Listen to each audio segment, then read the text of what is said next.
Tuhan satu. Dan kepercayaan kepada Tuhan yang satu inilah, tauhid inilah, yang menjadi api yang berkobar-kobar menyala-nyala di dalam Quran itu. Dan jikalau api ini telah berkobar-kobar dan menyala-nyala pula di dalam dadanya seseorang manusia, manusia yang demikian itu menjadi manusia yang sebagai dikatakan oleh saudara Hamka,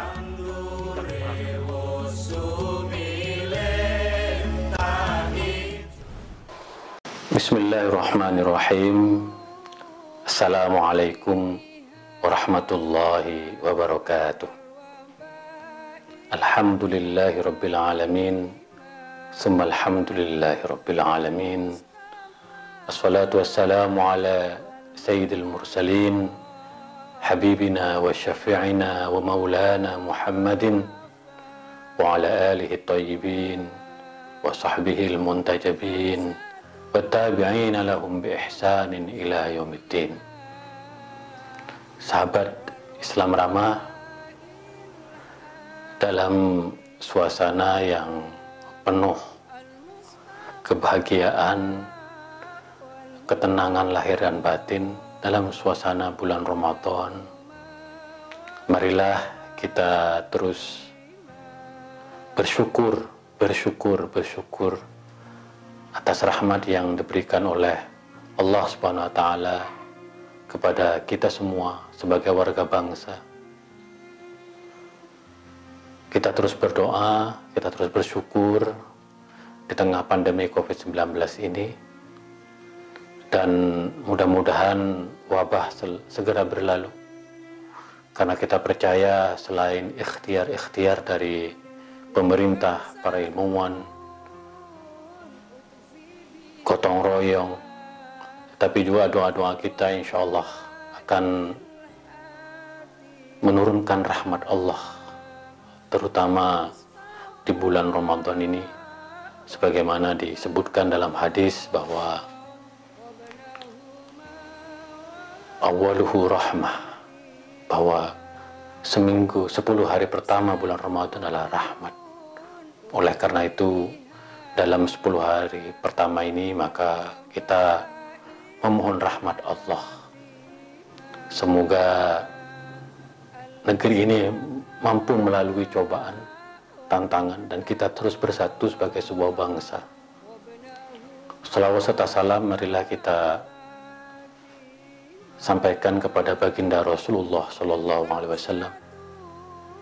Di dalam Al-Quran disebutkan, Innallaha wa malaikatahu yusholluna ala nabi ya ayyuhalladzina amanu shollu alaihi wa sallimu taslima. Kami sebagai warga NU selalu membaca ayat ini dalam banyak peristiwa, karena kami meyakini ini adalah motivasi spirit yang luar biasa.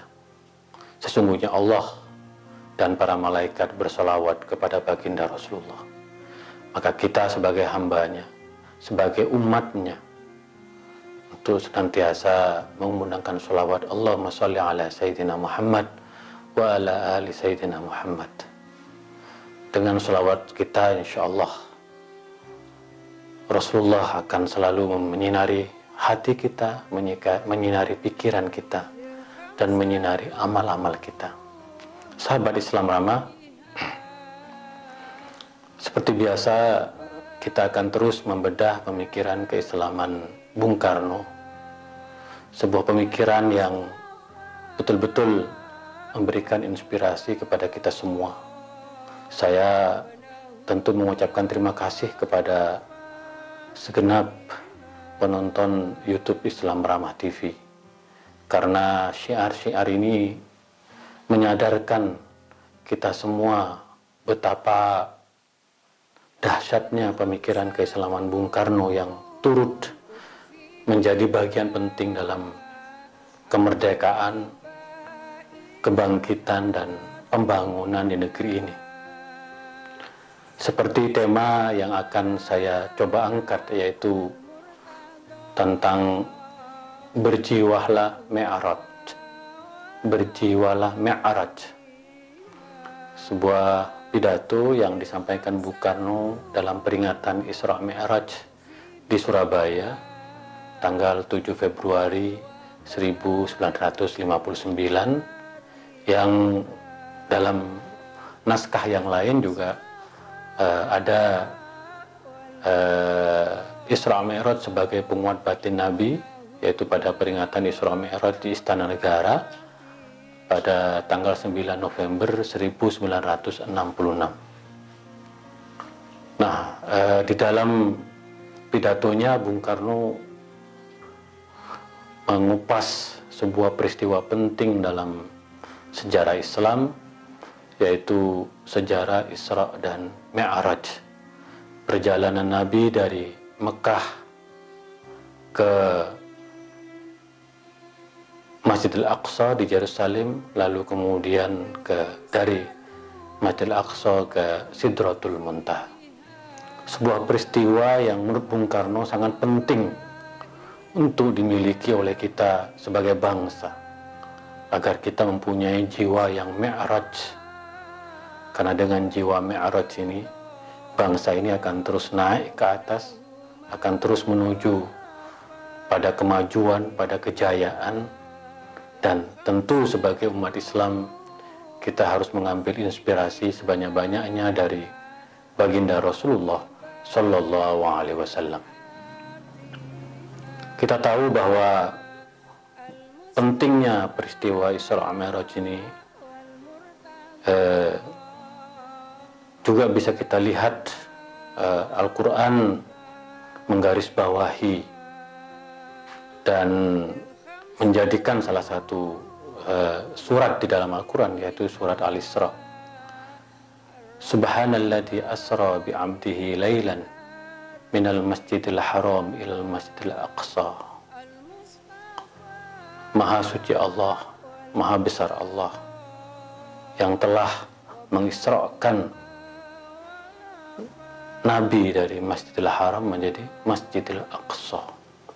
Kalau kita membaca buku sirah Nabi, maka kita akan menemukan pembahasan tentang Isra Mi'raj ini dalam satu pembahasan tersendiri, karena ini menjadi satu episode, satu periode yang penting dalam perjalanan hidup Rasulullah Sallallahu Alaihi Wasallam. Menurut Bung Karno, Mi'raj adalah tangga, adalah perjalanan yang tangga itu sangat penting, perjalanan itu sangat penting. Bung Karno menyebutnya tangga emas menuju ke langit, menuju ke Sidratul Muntaha, singgasana Tuhan.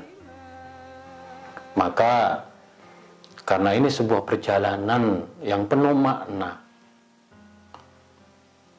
Bung Karno menjelaskan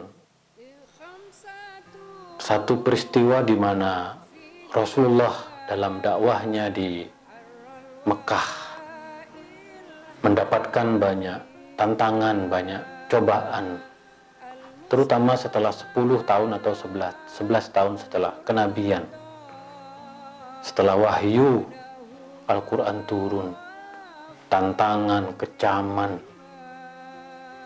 penentangan dari pihak-pihak yang tidak setuju dengan misi dan ajaran Rasulullah SAW. Tetapi menurut Bung Karno, setelah Rasulullah pindah dari Mekah ke Taif, dan Bung Karno mempunyai kenangan dengan kota Taif ini. Kata Bung Karno, kota Taif ini dikenal dengan semangkanya yang manis. Bung Karno adalah sosok yang suka membangun hubungan kerjasama dengan dunia Islam. Maka hingga sekarang ini nama Bung Karno sangat harum di dunia Islam, khususnya di Timur Tengah. Di Mesir ada jalan Ahmad Soekarno, di daerah Muhandisin, di daerah kota yang sangat modern. Biasanya kami sebagai mahasiswa atau wisatawan yang datang ke Mesir selalu ditunjukkan kepada jalan Ahmad Soekarno ini. Di Maroko, di Tunisia, nama Bung Karno begitu harum. Nah, Bung Karno pernah datang ke Taif, tempat Rasulullah setelah diusir dari Mekah menuju Taif. Dan Bung Karno sangat terkenang dengan kota Taif ini karena sekali lagi Bung Karno membaca sejarah Rasulullah SAW dan bisa menjelaskannya dengan sangat gamblang, jelas, runut, dan mengambil hikmah yang luar biasa dari perjalanan hidup Rasulullah SAW. Nah, ketika Rasulullah dari Mekah pindah ke Taif, dari Taif kemudian Rasulullah dikuyu-kuyu kembali, sehingga datanglah perintah dari Allah melalui malaikat Jibril agar Rasulullah melakukan perjalanan yang maha agung, yang maha dahsyat, yang di dalamnya menunjukkan mukjizat, yaitu perjalanan Isra dan Mi'raj. Perjalanan dari horizontal dari Mekah dari Masjidil Haram ke Masjidil Aqsa di Yerusalem. Dari Masjidil Aqsa kemudian naik Mi'raj menuju Sidratul Muntaha. Kita tahu bahwa kondisi Rasulullah pada saat itu dalam kegelisahan, dalam kesedihan, dan Rasulullah membutuhkan satu spirit, satu moral baru untuk bangkit. Karena kita tahu bahwa orang-orang yang selama ini banyak membantu Rasulullah, yaitu kakeknya Abdul Muthalib, pamannya Abu Thalib, istrinya Siti Khadijah. Mereka semua meninggalkan Rasulullah karena wafat, dipanggil oleh Allah SWT. Maka Rasulullah dalam kesendiriannya membutuhkan spirit yang kuat untuk terus melanjutkan perjalanan dakwahnya mengemban misi Islam. Maka turunlah perintah Isra dan Mi'raj ini.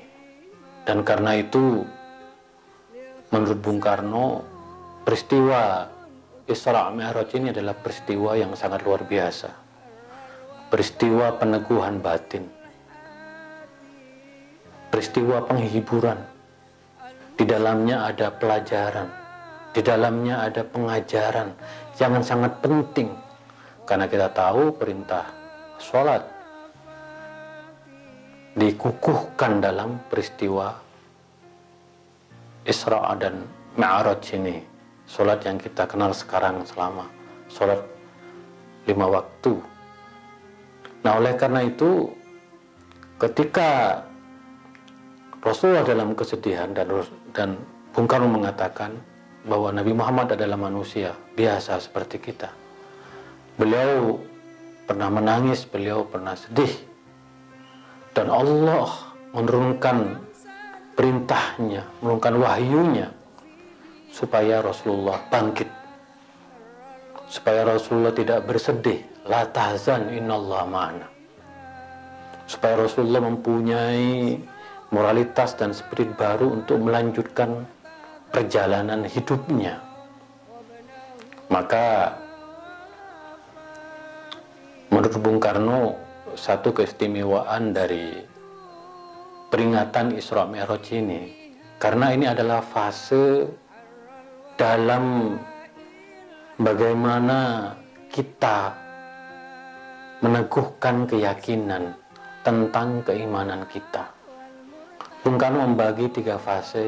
Fase pertama adalah fase ainul yakin, fase yang kedua adalah ilmul yakin, dan fase yang ketiga adalah hakul yakin. Bagi kita orang yang beragama, Bung Karno memberikan contoh yang sangat sederhana tetapi menarik dan mudah dipahami, yaitu ainul yakin. Ketika kita melihat warna merah menjauh di sana, maka kita, kata Bung Karno, memahami, menafsirkan bahwa ada kebakaran di sana. Tetapi ainul yakin itu belum mencapai satu kepastian yang utuh. Dia hanya bisa melihat sebuah realitas secara fakta, secara apa adanya, tidak total. Maka kata Bung Karno, kita harus masuk pada fase yang kedua, ilmu yakin. Kita mencoba untuk hadir, untuk melihat, untuk mengetahui sehingga dia menjadi ilmu. Oh benar, ternyata ada kebakaran. Tetapi itu tidak cukup dengan ilmu yakin. Kita hanya mengetahui. Setelah melihat, mengetahui.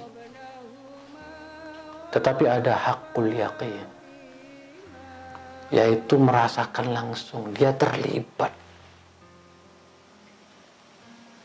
Nah, peristiwa Isra Mi'raj ini menurut Bung Karno adalah peristiwa di mana Allah memperlihatkan cahayanya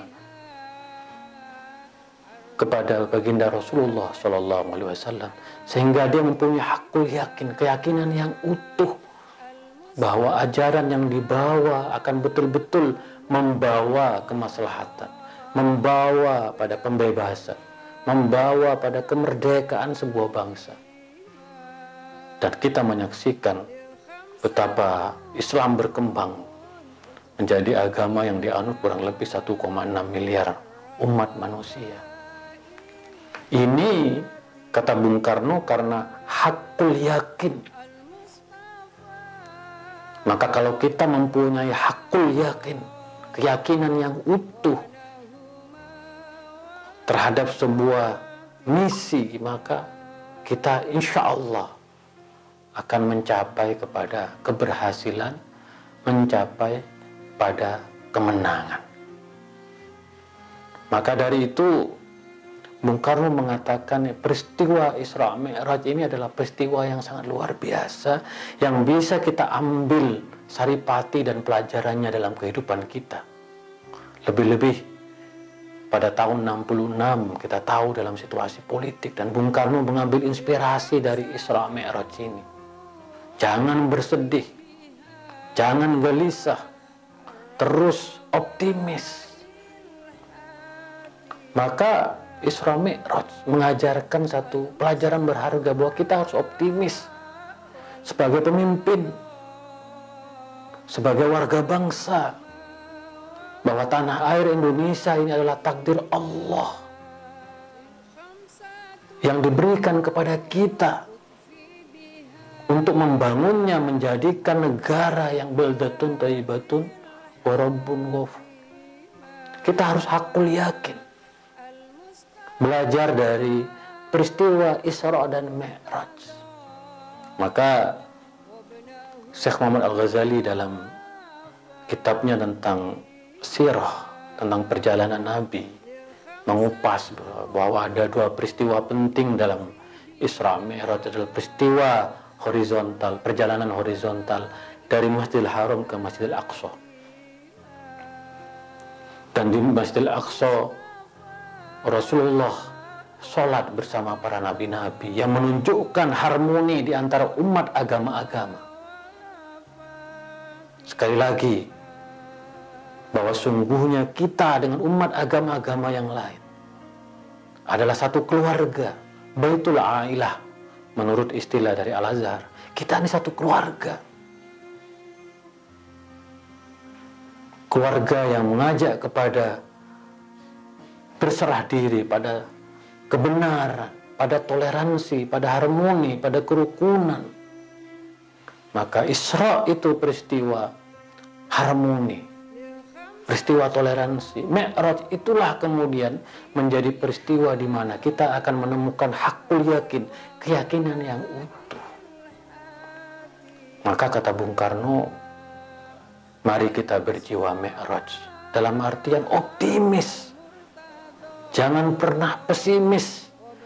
Walaupun kita menghadapi tantangan wabah COVID-19, mari kita optimis bahwa bangsa ini akan mampu melalui tantangan seberat apapun. Rasulullah mendapatkan wahyu yang luar biasa dalam peristiwa Isra dan Mi'raj ini.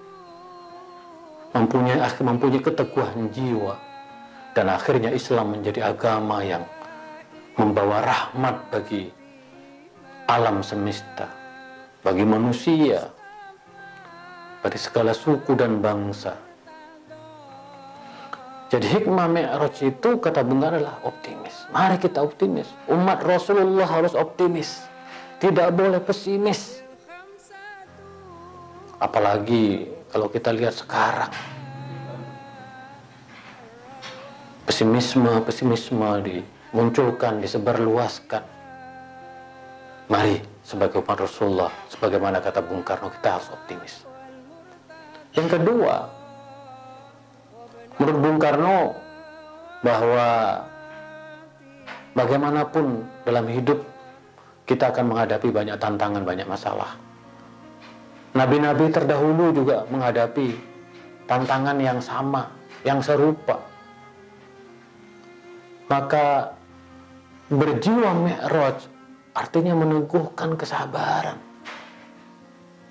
Kita tidak boleh patah semangat, patah hati, kehilangan kendali di tengah kehidupan belajar dari Rasulullah SAW, di tengah ancaman, kecaman dari mereka yang menentangnya, tapi Rasulullah sabar. Dan kata Bung Karno, sabar adalah jiwa Mi'raj. Kalau kita sabar sebagai sebuah bangsa, di tengah tantangan apapun, maka kita akan mampu menjadi bangsa yang besar. Maka kita, kata Bung Karno, umat Islam ini akan selalu diuji keislamannya, akan selalu diuji imannya, akan selalu diuji keberaniannya, akan selalu diuji keteguhan hati dan batinnya. Maka melalui fase ujian merupakan fase dalam kehidupan yang sangat penting, dan kuncinya adalah sabar. Maka kata Bung Karno, Mi'raj itu adalah revolusi, adalah perubahan dari revolusi bersenjata. Dan kita tahu, kata Bung Karno, bahwa dunia sudah mengalami fase dan ujian yang begitu beragam. Ada Perang Dunia ke-1, Perang Dunia ke-2. Tetapi kita tahu bahwa ada bangsa-bangsa yang bangkit, bangsa-bangsa yang merdeka. Karena itu, dari revolusi bersenjata menuju revolusi pembangunan, menuju revolusi mencapai cita-cita kita bersama sebagai sebuah bangsa. Maka sekali lagi Bung Karno mengingatkan tentang persatuan, tentang persaudaraan, tentang perdamaian. Itulah Mi'raj kita. Kalau kita masih berpecah belah, kalau kita masih gontok-gontokan, kata Bung Karno, maka kita belum Mi'raj. Dan Mi'raj itu hakikatnya adalah perjalanan menuju keteguhan jiwa, hakul yakin. Bahwa kita yakin, seyakin-yakinnya Allah memberikan negeri ini, menakdirkan negeri ini hanya untuk sebuah kebaikan bagi seluruh warganya. Maka mutu sebuah bangsa, kata Bung Karno, itu akan ditentukan kalau dia bermi'raj. Kalau dia terus bangkit, kalau dia terus menuju melahirkan prestasi-prestasi yang mumpuni. Bung Karno belajar dari bagaimana jatuhnya Majapahit. Kita tahu bahwa Majapahit pernah menjadi satu kerajaan besar, atau betul adalah negara yang besar, tetapi dia jatuh karena tidak mampu bermi'raj, tidak mempunyai hakul yakin Pada intinya kata Bung Karno adalah kita harus mempunyai jiwa mi'raj. Jiwa kita ini mi'raj, jiwa kita ini harus bangkit sebagaimana Rasulullah telah memberikan pelajaran berharga melalui perintah dan wahyu Allah Subhanahu wa ta'ala. Maka sekali lagi Bung Karno menegaskan bahwa beliau bangga menjadi seorang muslim dan selalu mengatakan, saya berikhtiar untuk menjadi seorang muslim yang sejati. Saya akan meneladani Rasulullah Shallallahu Alaihi Wasallam. Bahkan saya akan mengkultuskan individu Rasulullah. Bung Karno mengajak kita sebagai umat Islam untuk kembali kepada jati diri kita, untuk meneladani Rasulullah, mengambil pelajaran, mengambil keteladanan. Bukankah kata Bung Karno, laqad kana lakum fi Rasulillahi uswatun hasanah? Bukankah dalam diri Rasulullah terdapat keteladanan yang baik? Wahai umat Islam Indonesia, mari kita meneladani Rasulullah yang selalu optimis, yang selalu sabar, yang selalu mencintai keindahan. Innallaha jamilun yuhibbul jamal. Sungguhnya Allah Maha indah dan mencintai keindahan. Dalam hidupnya Bung Karno banyak membaca perjalanan hidup Rasulullah dan menginternalisasi pengalaman itu dalam kemungkinannya sebagai bapak proklamator dan pemimpin besar revolusi di Indonesia ini. Dan tentu yang sangat mempengaruhi Bung Karno adalah peristiwa Isra Mi'raj ini. Bung Karno bahkan mengatakan bahwa dalam hidupnya dia lebih dari 40 kali memberikan sambutan tentang Isra Mi'raj ini. Sejak masih belajar Islam pada fase-fase awal, ketika berada di penjara di Sukamiskin, beliau juga diminta untuk menjelaskan makna Isra Mi'raj sampai merdeka dan menjadi Presiden Republik Indonesia. Beliau banyak memberikan hikmah tentang Mi'raj. Jadi peristiwa Isra Mi'raj ini peristiwa yang menguatkan batin kita sebagai bangsa, sebagaimana Isra Mi'raj telah menguatkan batin Rasulullah Shallallahu Alaihi Wasallam. Sahabat Islam ramah, dalam suasana Ramadan, mari kita bermi'raj, mari kita optimis, mari kita terus sabar dan waspada, mari kita terus menaikkan mutu bangsa ini. Marilah kita terus melakukan revolusi untuk menjadikan Indonesia ini lebih baik. Marilah jiwa-jiwa kita, kata Bung Karno, bermi'raj. Sungguh luar biasa pemikiran keislaman Bung Karno. Dan sekali lagi sebagai umat Islam, Bung Karno mengingatkan kita semua untuk senantiasa meneladani Rasulullah Shallallahu Alaihi Wasallam. Mari kita pelajari kehidupan, perjalanan, pengalaman, pesan, dan wahyu yang diterima oleh Rasulullah. Bulan Ramadan, bulan penuh berkah, rahmah, maghfirah, dan itqun minan nar. Bung Karno mengajak kita untuk bermi'raj, jiwa-jiwa kita bermi'raj. Itulah kira-kira mengaji pemikiran keislaman Bung Karno pada kesempatan kali ini. Insya Allah kita akan lanjutkan besok hari. Mudah-mudahan kita selalu diberi keberkahan dan perlindungan oleh Allah Subhanahu wa taala. Wa ma taufiqi illa billah, alaihi tawakkaltu wa ilaihi unib. Wallahu muwaffiq ila aqwamit thoriq. Assalamualaikum warahmatullahi wabarakatuh.